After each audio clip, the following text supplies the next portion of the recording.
everybody, welcome to Moto. Today we're going to do some painting and figure out this situation, try to make it a little bit nicer. Check it out.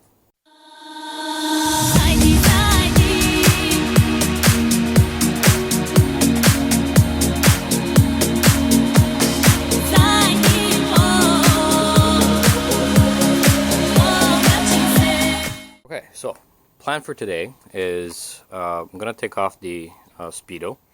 We're going to cut these brackets to about here and drill new holes here and here so that the entire assembly can move down. We're going to take off these brackets, sand them down a little bit, and paint them gloss black. We're going to redo this button and essentially mount it right in here. So it'll be kind of a little drilled hole there, and we're going to fish it through, set it up there.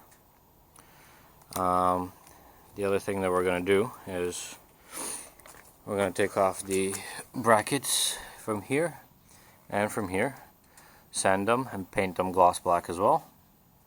And the final bit is going to be the metal frame under the seat and the bracket under the seat. We're going to sand that down a little bit more and also going to paint it gloss black. So let's start by taking off some stuff, bringing it inside, and getting ready to work on it. Okay, the speedo is unhooked, so I didn't realize I put that many connectors on it, but that's okay. So unhooked. So now we're gonna cut these off about here, and first we're gonna cut them off, and then we're gonna go test fit to see how far in it sits. If I'm able to drill holes right in the 90-degree portions here, then I'll make these flush. If not, we'll move them slightly down. Then we're going to mark up the center for the trip / setting button. Yeah, so let's cut these first. Okay, so I cut off the brackets, and it seems like the cluster will be able to fit without having to be it can fit with it being flush, and I think that leaves enough room for the button under, the cable for the button under as well. The cables from the cluster will come out under that, so I think we should be able to route them. Like, these cables are not that set in place, so I think it should be good. Okay, so now I'm gonna grind these off to make them nice and flush, mark them, drill them, figure out how we're gonna do the hole in the middle for the button, and then test fit it again.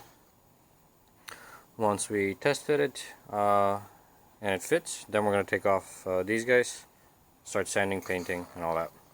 Okay, after some drilling, I have a spot for my odometer button, which still needs to be wired. The bracket has been reduced, which means that the cluster will sit like this, which frees up space under for me to adjust the headlight a little bit more. And I should be able to route the cables right under back to where they were on that side. So now let's take off the brackets, take this stuff off, take it inside, sand things, paint them, and then we're gonna sand that guy, paint that, and then the waiting game for the paint begins. Okay, we have all the bracketry disassembled, sanded down to a point where either rust spots have been removed and the paint has been scuffed up enough so that the new paint can adhere to it. As for paint, we're just going to use something I picked up at the department store. Just a gloss black, oil based technology, blah blah. So I'm just going to string these up and then give them a coat. For the gauge cluster, we're only going to be painting this bit here. So the top essentially and the bottom, just to make it seem like it was before, without any scuffs. The rest of the stuff we're going to do a full paint job on them. and we still need to do the frame and the seat mount bracket, which are outside and attached to the bike. So I'll sand those down and give those a spray as well. Okay, first coat is on. Brackets are all nice and glossy and black. The speedo is again nice and glossy and black. And we'll wait for them to be... Wait for an hour, spray them again. In the meantime, let's go do the sanding on the frame. Okay, this is what things look like right now. I mean, some surface rust has developed, which shouldn't be too bad to sand off. I'm going to quickly sand it and then give it a nice spray with gloss black. Alright, things are sanded down. No more stickers. Surfaces are roughed up, so paint adheres to them. And let's spray it. Okay, and after the first coat, gloss black is going on pretty nicely. Under as well. Yep. Okay, I'll let it dry for an hour, and we'll do another coat after. Alright, second coat is on. They look nice and black and glossy. There we go. The license plate holder. Very nice. These little brackets. Good stuff. And then the cluster. So that's good. Now next thing we're going to do is on the actual gauge. We're going to shorten this cable because we don't need it to be that long, and resolder the button back on it so that it actually fits about like here, as the way we drilled the hole on the frame, so in that middle spot, so not too far away, so I don't need a foot long cable essentially. So let's shorten that and resolder it back on. Alright, cable's shortened, soldered back on, so it will sit like that once everything's assembled. Plenty of play for adjustment. We took out about, what is that, 30 centimeters worth? About a foot out of it. And yeah, so now we're just waiting for the paint to dry. Okay, and after the second coat, that's what it's looking like. I should probably wipe this.